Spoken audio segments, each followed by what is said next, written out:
गुरवे नमः। श्री सरस्वती माता नमो नमः। वाक्रतुंड महाकाय कोटिसूर्य संप्रभ निर्विघ्न कुरु मे देव सर्वकार्येषु सर्वदा।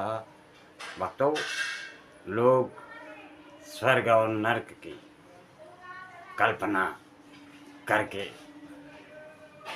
कुछ लोग खुश होते हैं, कुछ लोग अप्रसन्न रहते हैं, जिसका भेद मैं बताता हूँ। स्वर्ग और नरक की एक परिकल्पना है। हमारे स्वयं के कार्य ही हमारे स्वर्ग और नरक की सृष्टि करते हैं। संसार से अलग कोई स्वर्ग अथवा नरक है, इसका अनुसंधान करने से कहीं अच्छा है कि हम अपनी इस धरती पर विद्यमान स्वर्ग नरक को पहचानें और स्वर्ग पाने अथवा नरक से बचने का प्रयास करें। सुख शांति आनंद मंगल कुशल क्षेम का पूर्ण प्रकाश की परिस्थिति स्वर्ग है। इस स्थिति में मनुष्य की परिस्थिति ही स्वर्ग है। इस स्थिति में मनुष्य का मन प्रसन्न, शरीर स्वस्थ तथा आत्मा आनंदित रहा करती है। वह सतत उन्नत करता है। वह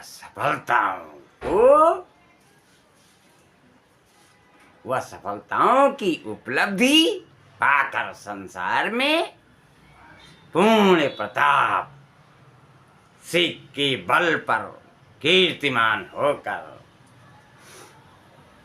अमर हो जाता है।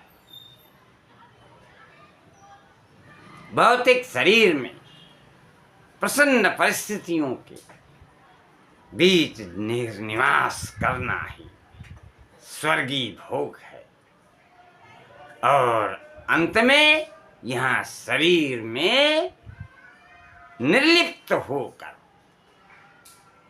अमृत पा लेना स्वर्ग का सुखद परिणाम है। मनुष्य एक जीवन है और जीवन का अर्थ है स्वस्थ शरीर। स्वर्ग का प्रथम एवं मूलभूत सोपान है। स्वस्थ शरीर,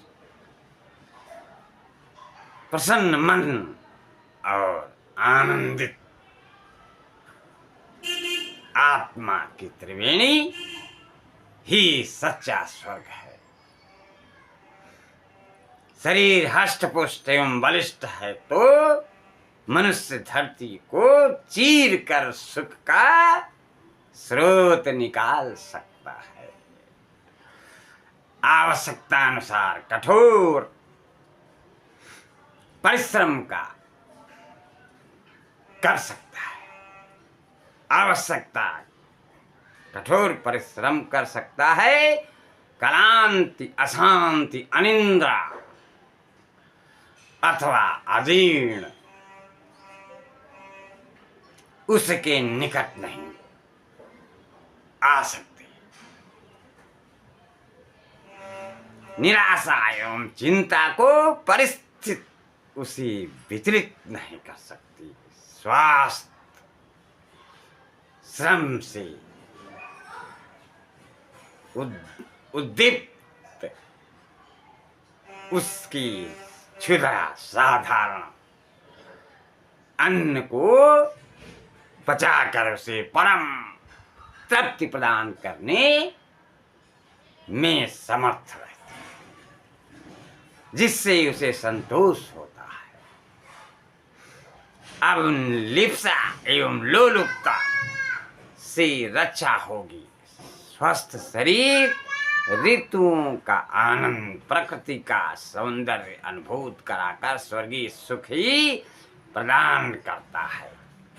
जलवायु का परिवर्तन उस पर प्रतिकूल प्रभाव नहीं डाल पाता। स्वस्थ मनुष्य सदैव प्रसन्न एवं प्रमुदित रहा करता है। व्यग्रता व्यवस्था उसके पास होकर नहीं गुजरते।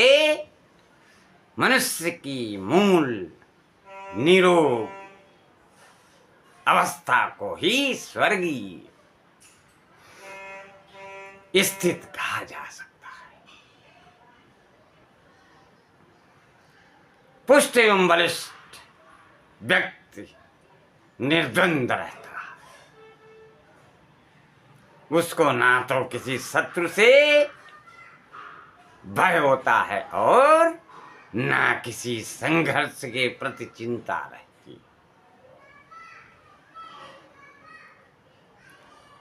स्वस्थ मनुष्य का स्वभाव सहज रूप से मधुर एवं सौजन्यपूर्ण रहता है। अक्रोध के कारण वह बहुधा अजात शत्रु ही रहता, तथापि यदि कोई अकारण द्वेषी दुष्ट उसमें बैर बांधता भी है तो वह उससे हर प्रकार निपट लेने को सामर्थ्य रखता है। उसे शंका अथवा भय नहीं रहता। अभयता स्वर्ग की एक उत्कृष्ट अनुभूति है और स्वस्थ व्यक्ति उसका सहज ही योग्य अधिकारी होता है। मन को ईर्षा द्वेष कलह कलेश तथा कामनाओं के कलुष से बचाना चाहिए। सदाचार सद्भाव से उसे उज्जवल एवं उन्नत बनाना जरूरी है। प्रसन्न वातावरण के बीच श्रेष्ठ व्यक्तियों का सानिध्य ढूंढना चाहिए। क्रोध और संकीर्णता की सीमा तोड़कर स्वर्गीय क्षितिज में विस्तृत होना चाहिए। शुभ कल्पनाओं सद्भावनाओं एवं शिव संकल्पों से इसे संपन्न बनाने के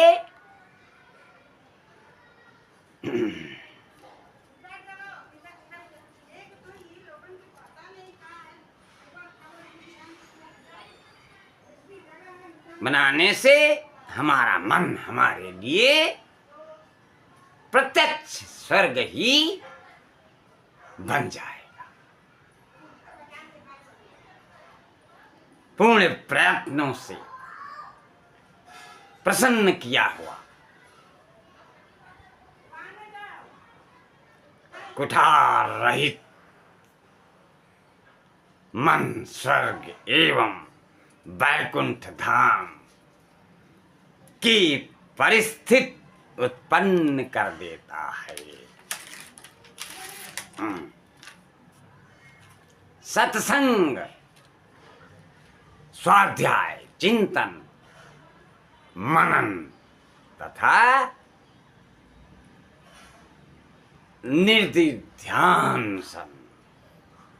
निधिध्यासन से आत्मा प्रवृत्त होती है। उस पर पड़े कुसंस्कारों के आवरण पूर्ण कर्मों से जल जाते हैं। साथ ही हमें परोपकार एवं परमार्थ में आस्था रखना चाहिए। इस प्रकार हमारी बुद्धि एवं प्रबुद्ध आत्मा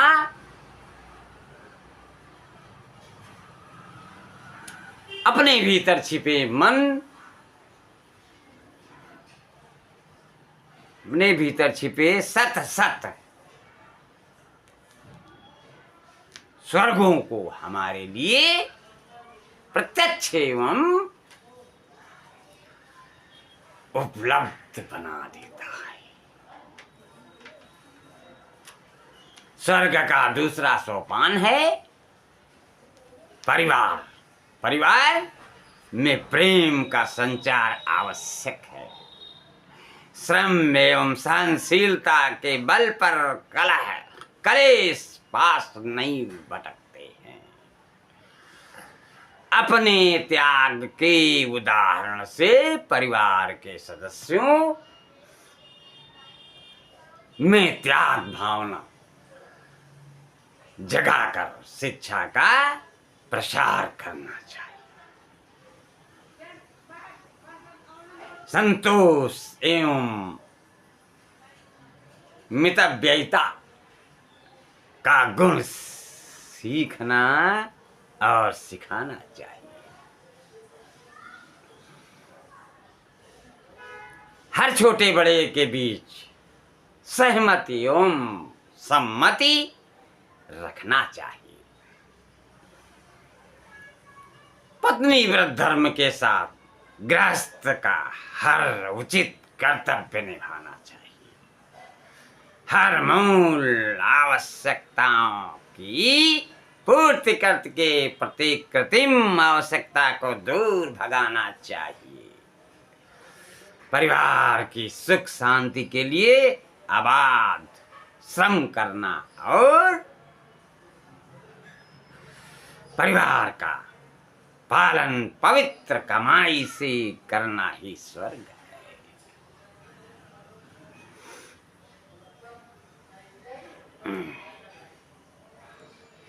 और कमाई के अन्न से बच्चों के संस्कार नहीं बिगाड़ना चाहिए। इस प्रकार उत्पन्न किया हुआ पारिवारिक सुख पृथ्वी पर स्वर्ग है। मनुष्य एक सामाजिक प्राणी है। वह यदि समाज की उपेक्षा करके अपना स्वर्ग अलग से बसाना चाहे तो वह उसके लिए कठिन भी होगा और अनुचित भी। हमारे पास सुख सुविधाएं हैं और हम यदि उनका केवल अपने परिवार के सदस्यों के साथ ही उपभोग करते रहते हैं, वह अपने पड़ोस में बसे परिवार को पीड़ित होता देखते रहते हैं, तो हमारा यह स्वर्ग पतित हो जाएगा।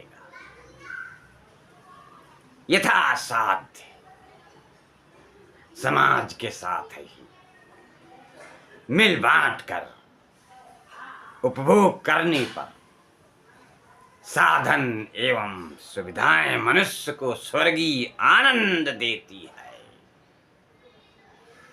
हमारा ध्येय है कि राष्ट्र भी हमारा परिवार है। हम सब एक राष्ट्र भी हैं। हमारा एक राष्ट्रीय अस्तित्व भी है। हमारा एक मातृभूमि तथा देश भी है जिसके प्रति हमारे कर्तव्य निश्चित हैं। उन कर्तव्यों का पालन न करने का अर्थ अपने शारीरिक, पारिवारिक तथा सामाजिक स्वर्ग सुख को कलंकित करना है। मातृभूमि की रक्षा और उसकी उन्नति के लिए त्याग, बलिदान तथा उसके गौरव के लिए सदाचार का पालन करना स्वर्गीय सुख उपलब्ध करने का एक सात्विक उपाय है। राष्ट्र की सेवा एक साधना है। राष्ट्रीय कार्यक्रमों में ईमानदारी के साथ अपना अंशदान करना एवं पवित्र साधन है, जिसका फल एक स्वर्गीय संतोष ही होता है।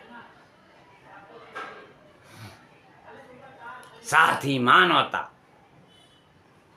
की पुकार को अनसुनी नहीं करना चाहिए। संपूर्ण मानवता में आत्मीयता की भावना रखना ही ईश्वर के प्रथम एवं प्रधान अंश मनुष्य के लिए शोभनीय है। मानवता का दुख दूर करने के लिए यथासंभव उसकी सेवा करने और उसके लिए कष्ट उठाने वाले महापुरुष जीवन भर स्वर्गीय अनुभूति का आनंद लेकर युगों के लिए यशस्वी शरीर से अमर हो जाते हैं। धरती का स्वर्ग पाना किसी भी व्यक्ति के लिए कठिन नहीं है। संयम, सदाचार तथा सद्भावना रखने वाला सदा सही व्यक्ति निश्चित ही इस प्रत्यक्ष एवं अक्षय स्वर्ग को प्राप्त कर सकता है।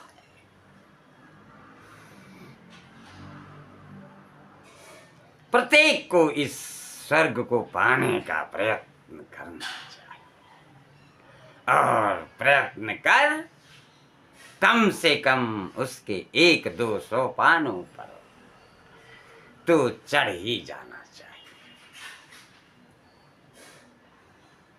इस प्रकार सत्कर्म स्वर्ग की अनुभूति प्रदान करते हैं और दुष्कर्म व दुर्भावना का परिणाम नारकी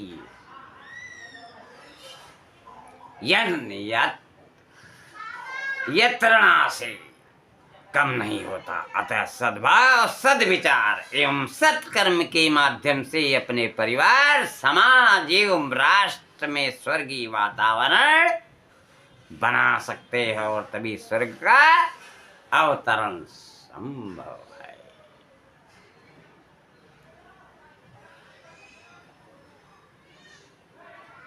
जो मैंने स्वर्ग और नरक के बारे में आप लोगों को समझाया है, इसको आप लोग ध्यान पूर्वक सुनिएगा, तभी आपके समझ में आएगा।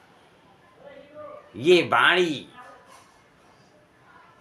कई वेद वेदांतों से निकाल कर मैं आप लोगों के सामने प्रस्तुत कर रहा हूँ। भक्ति भाव के द्वारा इसको अपनाएं और वेदाध्ययनों के द्वारा लिए गए छोटे छोटे प्रयास आप लोग समझने का प्रयत्न करें और अपने जीवन को स्वर्ग और नरक के समान बनाने अपनी